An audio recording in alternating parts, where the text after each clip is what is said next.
Olá, sejam bem-vindos ao Futuro em Pauta. No programa de hoje nós vamos falar sobre a arte, que provoca, denuncia e ilumina temas que muita gente prefere ignorar. E para essa conversa, nós recebemos a Juma Milioni. Ela é diretora e roteirista de um curta-metragem que tem uma história aqui bem envolvente, traz uma leitura que deixa a gente meio assim reflexiva. E eu já quero agradecer a presença da Juju. Seja muito obrigada pela bem-vinda. sua Eu que agradeço. presença. Muito obrigada. E eu quero que você conte aqui pro pessoal de casa da onde que surgiu esse curta-metragem pós-parto. Então, o pós-parto, ele foi uma ideia que eu tive quando eu era caloura na faculdade de cinema. Eu tava no meio de um set de gravação, era o meu segundo set da vida. E a gente tava ali no quarto das meninas, todas as meninas reunidas, e a gente começou a falar sobre maternidade.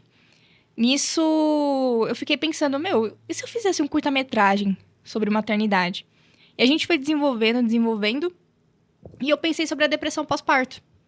Só que eu enterrei essa ideia na minha cabeça e nunca mais desenvolvi.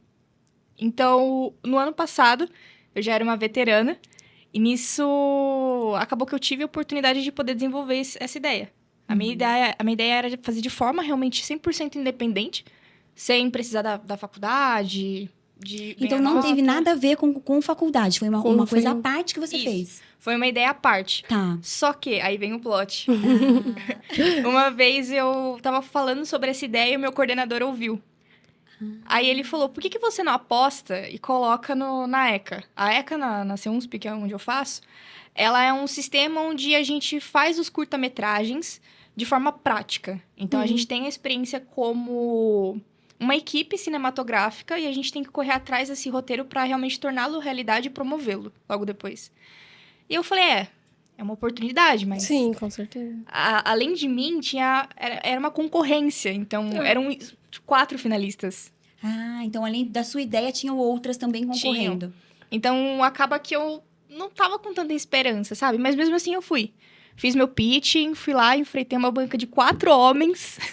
Isso aí. E eu me lembro que no dia eu tava tão eufórica que a minha pressão, tipo assim, eu tava, assim, muito acelerada. Meu coração tava muito acelerado. E no final eu passei. Eu passei aí e já começaram todas essas produções. Porque eu entrei como diretora do projeto e roteirista. Foi o primeiro roteiro que eu fiz na vida. Gente, ela só tem 21 aninhos. Ai, que coisa mais linda. Tipo, eu já tinha desenvolvido em aula esse tipo de coisa, mas com meus colegas, né? Mas o pós-parto foi diferente. Tá. Porque eu quis buscar a ajuda psicológica para poder trazer isso para dentro do curta-metragem. Então, com base o roteiro, eu me inspirei na história da minha mãe. A minha mãe, ela teve depressão pós-parto. E o cenário, a personagem são representados pela história da minha mãe na época que ela passou pela depressão pós-parto. Então, acaba que o curto inteiro, a figuração, tudo foi realmente com base em representar minha mãe dentro do curta-metragem. Eu digo que o pós-parto não aconteceria se não fosse por ela. Ela foi minha maior inspiração, minha fonte. E hoje em dia ela tá bem, ela tá curada. Ela teve algumas consequências e sequelas por conta da depressão pós-parto, que acaba deixando, principalmente no nosso psicológico. Mas, além disso, com ela também pude contar com a ajuda de alguns psicólogos, que me ajudaram também, psicólogas, no caso, que estiveram ali comigo, me ajudando, me apoiando, me prestando pesquisas para eu poder saber um pouco mais sobre o que era a maternidade também, o que acontecia para uma mulher ter uma depressão pós-parto. Então, isso foi muito enriquecedor dentro do projeto. E começamos assim. Foi também minha primeira produção executiva dentro de um projeto cinematográfico. Não sabia nada sobre produção. Eu me lembro que no dia eu saí do pitching, fui pra minha casa, fiquei a madrugada inteira no computador estudando sobre isso. Como que eu ia conseguir dinheiro pra fazer um curta-metragem? Verdade. Então, e valeu muito a pena. É muito importante esse curta-metragem. Juba, você destacou que foram psicólogas. É um curta-metragem produzido inteiramente por mulheres? 90% 90%. Eu priorizei por que sejam mulheres e se tivessem homens que sejam da comunidade LGBTQIA+. Eu priorizei pela representatividade também dentro do pós-parto. Então, foi uma equipe que a gente teve as entrevistas de emprego na faculdade para todas as pessoas, mas eu coloquei na minha cabeça que eu ia valorizar as mulheres, principalmente. Porque eu me lembro até hoje que chegou um garoto em mim e falou que queria fazer a direção do meu curta-metragem. Ele queria fazer e eu fiquei tipo, tá bom, Não, então. espera, a direção... né? E ele não sabia o que era depressão pós-parto, mas a gente Sim, foi É um conversando. tema tão sensível, né? Sim, E a sua mãe foi uma fonte de conversa, Ju? Conta pra gente como é Com que certeza. funcionou essa questão, assim. com certeza. A minha mãe e também as mulheres da minha família em si. Tá. Que Eu- também tinham vivenciado algo semelhante. Sim, eu tenho uma prima minha, a Caroline Faria. Quero dar um beijo pra ela. Inspirou esse curto? E me ajudou muito, porque eu pude ter o relato dela de parto Uhum. para a construção do roteiro, porque ela teve uma filha há 6 anos atrás. Então, querendo ou não, um pouco mais Mais recente. recente, sim. Então, ela me passou a experiência dela, principalmente com a maternidade, para agregar isso dentro do pós-parto. Uhum. Porque, além de falar sobre a depressão pós-parto, a gente fala sobre o cotidiano de uma mãe, Uhum. mas que não tem rede de apoio, que não tem uma casa com estrutura, que se passa em 1700. Então, é uma ideia muito mais diferente do que a atualidade. Uhum. É bem pior naquela época. Então, ela realmente foi meu guia para poder falar sobre a maternidade dentro do pós-parto. E é interessante, a gente vai deixar aqui o link embaixo para vocês Com assistirem. certeza. Mas você assistindo, você vê que tem essa carga dramática, né, Ju? Explica um pouquinho pra gente como vocês fizeram essa composição. Tem atriz também, que foi. Como que vocês fizeram essa seleção? Então, essa carga dramática que vem do pós-parto é porque eu fiz questão de utilizar a subcultura gótica, que dentro do cinema ela é muito desvalorizada. Explica pra gente o que que é. A subcultura gótica é um estilo de vida que é como... Eu vou dar um exemplo, o punk. O punk, a gente vive o punk dentro da política, dentro do nosso estilo, no nosso dia a dia, e a subcultura gótica é isso. A subcultura gótica surgiu na Idade Média, como uma forma de poesia, de melancolia, como uma forma das pessoas se expressarem de forma mais melancólica em uma sociedade, em uma época que elas eram reprimidas. Então, a subcultura gótica é isso, é você viver a liberdade de expressão, se vestir da forma como você se sente confortável e expressar os seus sentimentos. Então, eu trouxe isso para dentro do pós-parto, para realmente trazer ainda mais a sensibilidade para as pessoas entenderem o que se passa na cabeça de uma mulher com a depressão pós-parto. É como se fosse você jogando pra fora o que tava dentro dela. Então, teve esse peso, assim, da pessoa que tá assistindo. E realmente ele é bem intenso quando você tá assistindo, né? Da expressão e daquilo que ela tava sofrendo por dentro. Isso, exatamente. E a atriz, a Vanessa Cacau, ela já é uma atriz experiente há mais de 5 anos, ela já tá, né, na área da atuação. E ela tinha feito até uma pausa durante esse tempo. E ela voltou aí com um pós-parto, com tudo. E, ela arrebentou muito, sabe? Ela é uma grande atriz, ela tem acho que é um númerozinho, né, de certificado de atriz. Então, ela exerce esse trabalho no dia a dia dela.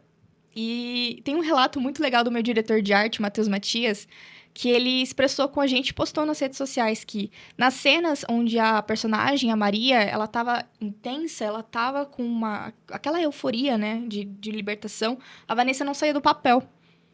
Então, era chocante, porque eu me lembro, eu falava, corta, ela não parava. Que coisa, ela entrou ali no personagem mesmo, E né? é isso que torna, né, a atuação tão verídica, dessa transmissão do sentimento de Passa você. essa verdade, né? E, Ju, conta pra gente, assim, você novinha, fazendo todo esse roteiro, o que você achou que foi a parte mais difícil, mais complexa? Compartilha aí com o pessoal que tem vontade de fazer isso, ou que tem curiosidade, como eu, que nunca fiz, né? Como que é? Conta pra gente. É realmente entender o peso da sua responsabilidade através disso. Vira o microfoninho pra você. Isso, deixa ele bem bonitinho pra te enquadrar. Vamos lá. É entender o peso dessa responsabilidade. Porque quando a gente decide falar sobre o que é realmente a vida, a gente tem essa responsabilidade de correr atrás para saber o que ela é. O que as pessoas passam de fato, o que elas vivem no cotidiano delas, o que elas pensam, o que elas fazem. Então, a sociedade é muito complexa. Então, é um peso, uma responsabilidade que você tem para poder realmente pesquisar. Então, é através de estudos históricos, geológicos, psicológicos, que a gente entende ainda mais a importância de fazer o que a gente está fazendo, sabe? Uhum. Então, é o que eu quero trabalhar. É o estilo de curta-metragem, longa-metragem, curtíssimos também que eu quero fazer daqui para frente. Porque se eu tiver a possibilidade de dar voz àqueles que a sociedade oprime, eu não vou me calar. Sim. Você usa... Seria uma expressão de uma mensagem que você quer passar ali. Na verdade, foi isso que te motivou para ir pro cinema? Conta pra gente um pouquinho. como você chegou na como formação, você chegou nisso, nessa né? graduação. Você tá terminando ainda, né, Ju? Tô no meu último ano. Então, conta pra gente como é que foi esse início de processo, quem foi a criança que de repente quis chegar nesse ponto e trazer essa mensagem aqui pro pessoal. Tem um plot twist muito grande em cima disso, porque eu queria fazer jornalismo. Queria ser a nossa Nossa colega. colega. Nossa colega. Nossa amiga. E eu me lembro que desde o 8º ano, eu falava pros professores que eu queria ser uma grande jornalista, queria trabalhar na CNN. Ó, isso aí. Achando, A né? gente gosta. Não achando não. É, com Podendo. certeza. Isso aí, empoderada. E eu sempre corri atrás disso. Sempre corri atrás disso, fiquei estudando sobre, fiquei pesquisando sobre, sempre querendo fazer a área do jornalismo. Tá. Porque eu gostava de ver as notícias, de passar as notícias, de entregar notícias. Então, a verdade é algo que me entregava, sabe? Uhum. Então, chegou a fase de vestibular, prestei para todas as faculdades somente jornalismo. Passei em todas que eu prestei o vestibular. Foi uma conquista muito grande aquela época para mim. E fui começar na faculdade de jornalismo. Só que fecharam o meu curso 2 dias antes de começar. Porque não deu tanto de pessoas necessário para aquela sala. Nossa. Puxa. Aí me deram a opção de trancar ou mudar de curso. Uhum. Aí eu fui pesquisar. E eu vi que cinema com diploma dá para ser jornalista. Porque Porque converge, né? É uma área meio... As áreas... Uhum. é o audiovisual. Afim, né? Uhum. Aí eu falei, vou pro cinema. Me encontrei. Era pra ser, tá vendo? Não É deu certo aquilo lá, que a era gente pra tava falando até com a Yara agora. Isso. Não é pra acontecer, alguma coisa aparece no caminho. ser. Daí, fazendo o curso, você foi se descobrindo ali, vendo que realmente esse era o caminho que você queria trilhar. Com certeza, o audiovisual foi algo que abriu a minha mente sobre possibilidades, sabe? É algo que me abrangeu ainda mais querer fazer jornalismo. De conhecer pessoas, de conhecer coisas novas, de fazer coisas novas. Então, o cinema foi aquilo que mudou a minha vida. Realmente, a arte te muda por completo. Uhum. Eu acho que realmente o cinema e o jornalismo eles estão muito conectados, tanto nisso de você dar vozes aos que menos são ouvidos e essa questão de representatividade, quanto o audiovisual e tudo, né? Na minha faculdade, que eu tô de jornalismo agora, também eu tenho matérias que são juntas com o pessoal que faz cinema também, que foi um curso recente que abriu.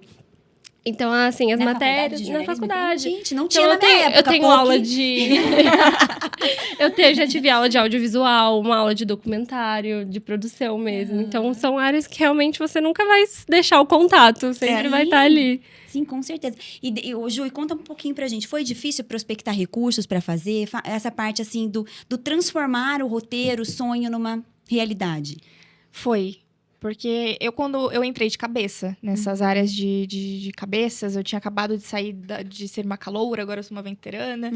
Tem a faculdade, a vida. Eu pude contar com a ajuda da Camila Bittencourt, que também foi minha produtora executiva junto comigo.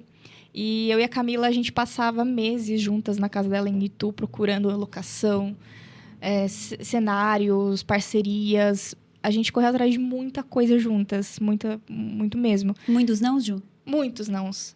Infelizmente, a arte, principalmente cinematográfica, não é tão respeitada quanto deveria. Então, muitas oportunidades foram negadas pra gente. Mas, em compensação, a gente conseguiu o apoio da Prefeitura de Elias Fausto. Queria até mandar um beijo. Tava lá com o Tato Bicudo essa semana. A Secretaria de Cultura ajudou muito a gente. Eles forneceram a locação pra gente, toparam entrar aí como parceiros. Então, toda a ajuda que a gente teve, a gente pôde contar com a Prefeitura. Nossa, que bonito eles terem feito isso, né? E você mora em que cidade? Em Indaiatuba. Indaiatuba?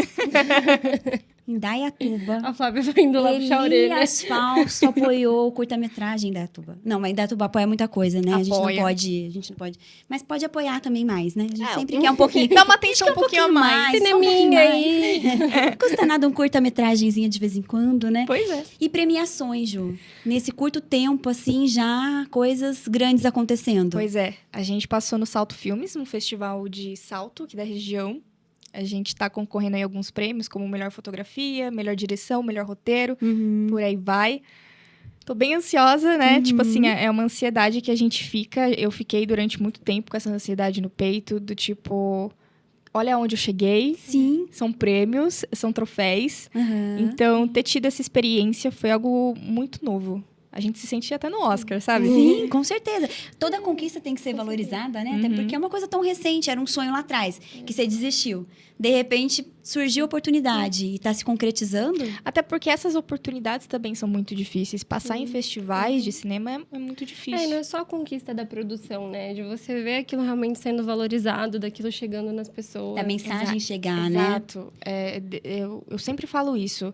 Se o pós-parto está sendo compartilhado, então a mensagem do pós-parto está sendo compartilhada. É porque essa dor as pessoas se identificam, né? Porque essa questão do pós-parto, você falou de 1700, que é o tanto daquela época que a gente está falando há muito tempo atrás, mas até na época da sua mãe, que é 20 anos atrás, não era uma coisa que se compartilhava com as pessoas. Exato. Era uma coisa que se sofria, se vivia isoladamente, até porque não se sabia direito o que era, né? Uma coisa tipo, o que eu tô sentindo? Eu sou mãe e eu sei que quando a gente tem o filho, tem toda aquela mudança hormonal, eu não passei por isso, mas existe uma oscilação, uma coisa que você não se entende. Você fala, gente, o que tá acontecendo? E imagino que para quem esteja sofrendo ou quem tenha vivido isso, deve ser uma coisa muito impactante. Trazer essa pauta para dizer, ó, você tá sentindo isso, você vivenciou isso. Ok, isso acontece com mais pessoas, você não tá errada, não é exclusivamente com você, mas existe uma forma de se ajudar. Isso é uma mensagem muito, Sim. muito impactante, né? Demais, demais. E tá nesse processo de estar compartilhando nas redes sociais, na faculdade, ter compartilhado no Salto Filmes, foi algo muito honroso para mim, sabe? Mostrou que realmente é um potencial muito além do que eu imaginei.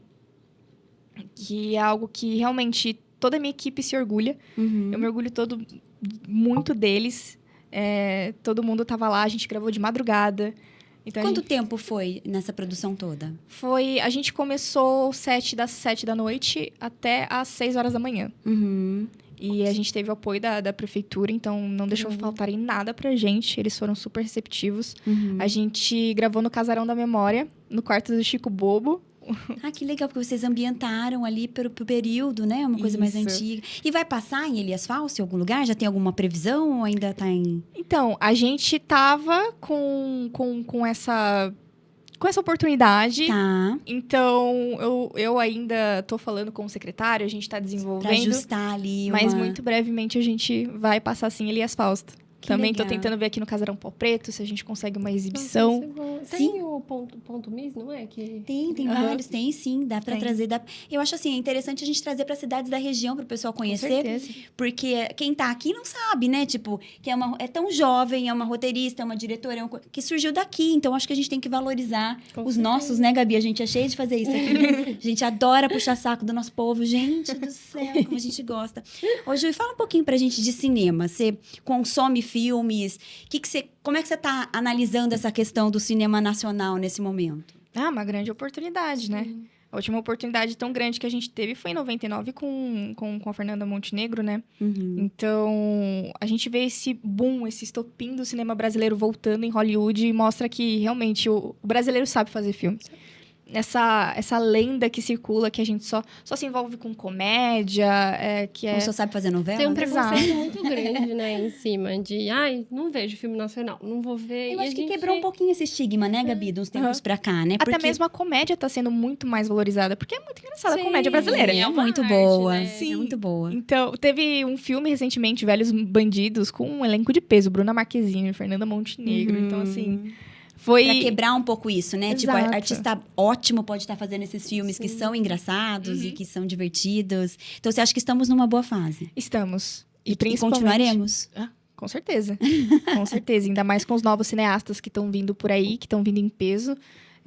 Graças a Deus, a arte e a cultura está sendo ainda mais reconhecida pela minha geração e pelas próximas que estão vindo. Então, muita gente está se empenhando a mudar esse estigma que tem no Brasil de que viver de arte não traz felicidade, não traz dinheiro. Traz sim, e muito. Então, viver disso é uma realização. Com certeza. Ô, Ju, e a gente até sempre fala isso aqui no Futuro em Pauta, essas mudanças que a gente tem de paradigmas, né? Que vão surgindo com as gerações, vocês são tão novinhas e já tem essa postura, já tem essa visão, esse engajamento de trazer uma mensagem e querer que as pessoas compartilhem, conversem.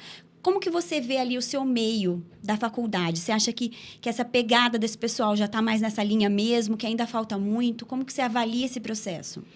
Eu acho que, pensando no meu curso, principalmente, com certeza. Porque cinema, a arte em si, é uma área que a gente depende muito das pessoas. A gente consegue fazer curta-metragem sozinhos, propagandas, a gente consegue fazer conteúdo sozinhos. Mas quando é em equipe, em união, a gente é muito mais forte.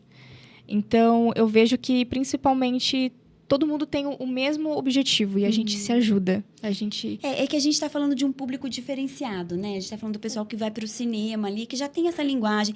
Mas vamos tirar o cinema, tá? Vamos falar da tua geração agora. Do pessoal que você convive sem ser na faculdade. O que você acha que a gente está numa geração, vocês, né? Nós, contemporaneidade. Numa geração de pessoas mais engajadas. Ou você acha que ainda falta um percurso? Como que você avalia isso? Com certeza. Eu vejo que, principalmente agora na vida adulta, que a nossa geração aí tá chegando com tudo, tá tudo muito diferente.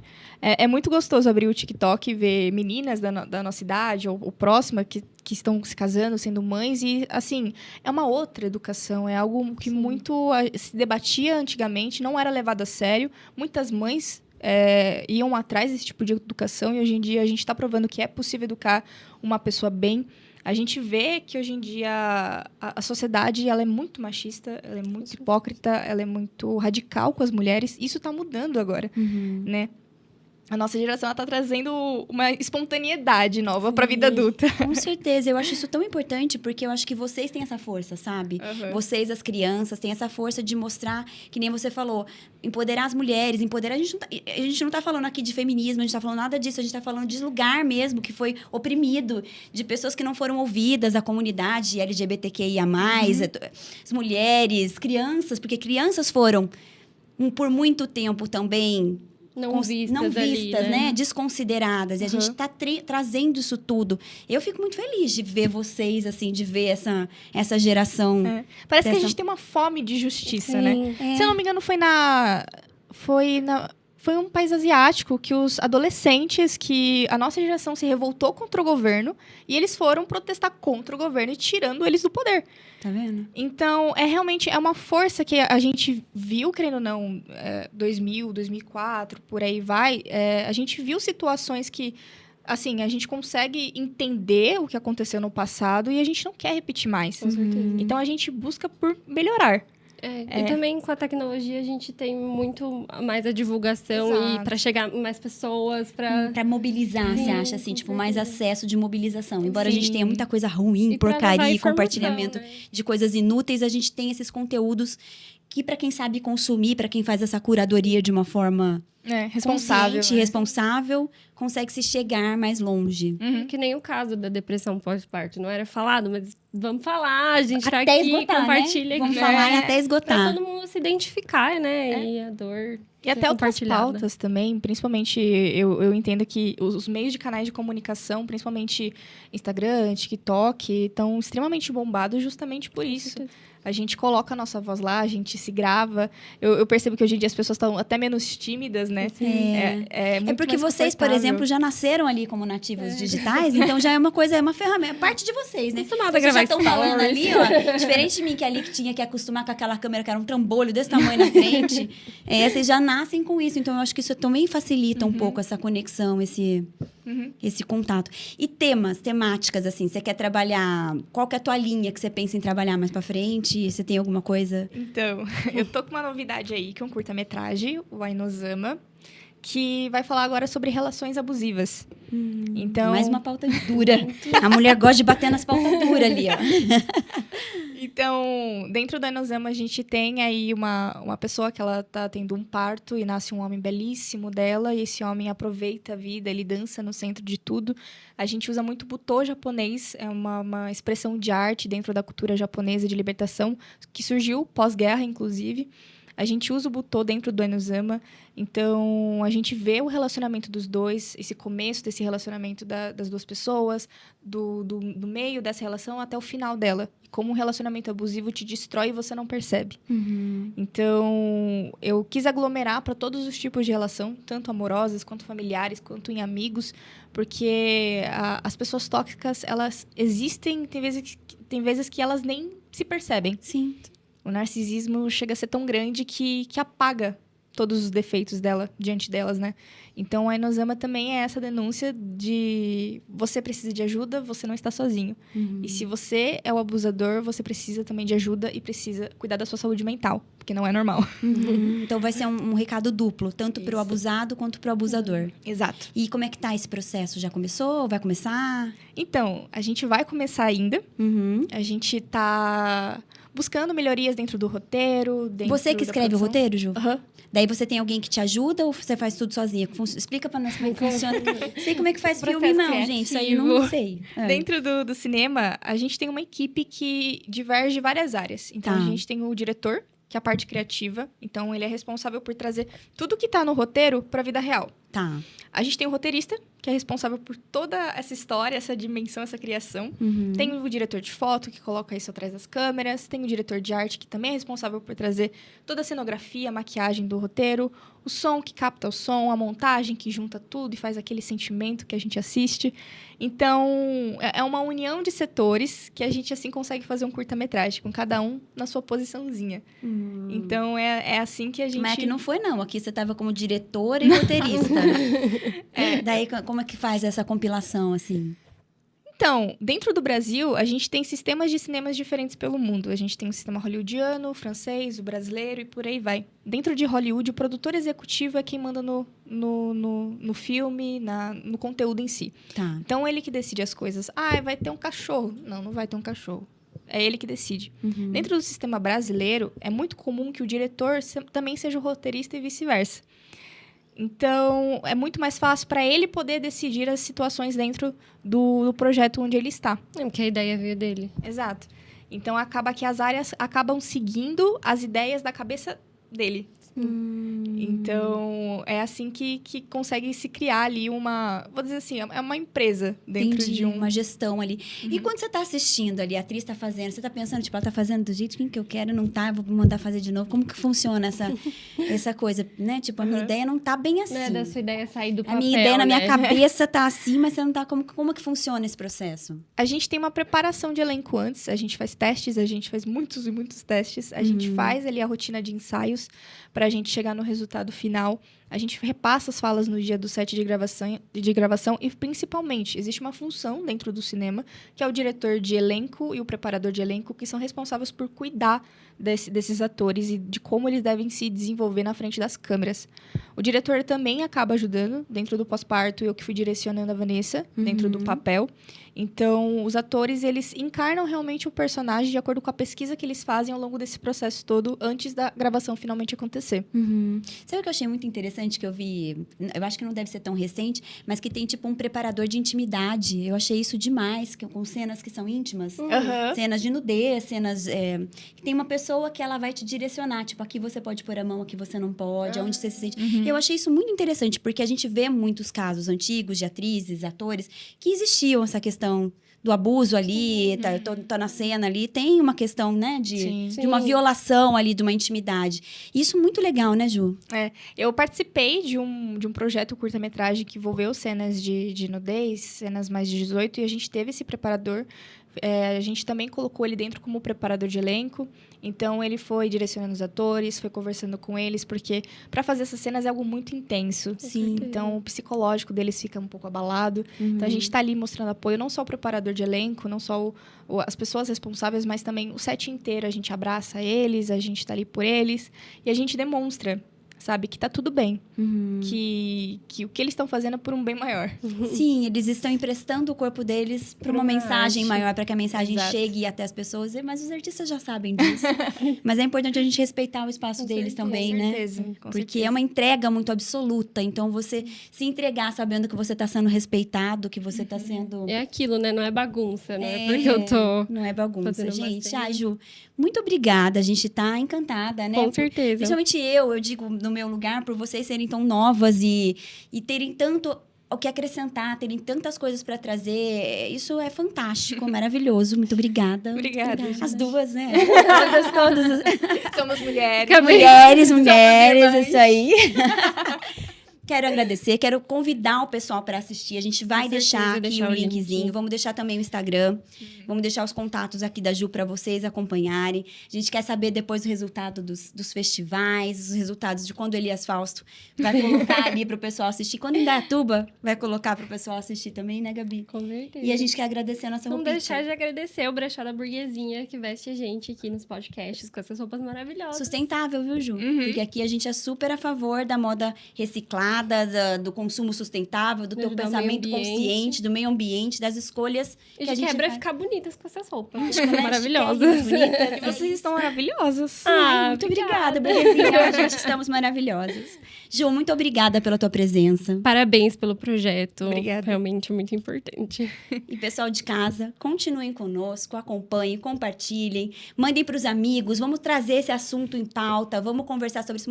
Comentem lá no Instagram da Vai lá Ju. ver o curta, Vai lá pelo ver o amor de curta, Deus. assiste, comentem lá o que vocês acharam e É isso, até a próxima. até.